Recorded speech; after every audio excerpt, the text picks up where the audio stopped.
Ici, le temps est au beau fixe et les sourires sont sur toutes les lèvres. Les scouts de Berchem-Sainte-Agathe profitent ensemble de la bonne nouvelle tombée hier. Le fait de savoir qu'on puisse aller en camp pendant l'été, ça change déjà tout. Ça nous donne vraiment envie d'être en été et pas se dire qu'on sera à la maison tout l'été, quoi. Les camps scouts, c'est vraiment un truc qu'on attend chaque année avec impatience. C'est vraiment un moment hyper important pour nous. On est content et c'est un peu un soulagement après l'année qu'on a eue. Et puis j'ai vu en plus que c'était 50 personnes au pire, donc ça pouvait que aller de mieux en mieux, donc, au vu de la situation sanitaire aussi.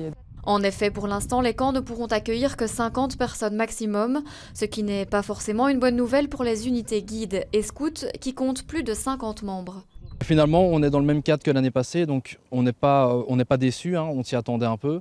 Maintenant, on va voir si dans les semaines à venir, la situation de la crise va s'améliorer. Si oui, peut-être que la bulle va augmenter, mais pour le moment, on reste sur 50, c'est comme l'année passée, donc on est déjà habitué à cette manière de fonctionner, nos animateurs aussi.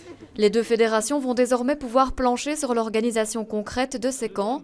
Ensemble, ils vont devoir établir et proposer des protocoles sanitaires. On se doute bien qu'il y aura, comme l'année dernière, un protocole précis à mettre en place en cas où, par exemple, un participant aurait des symptômes de Covid, même s'ils ne sont pas, même si ce n'est pas la maladie, il peut y avoir des symptômes. Et face à des symptômes, il faut savoir aussi comment réagir. Et donc, on attend effectivement ces protocoles, ces mesures plus précises.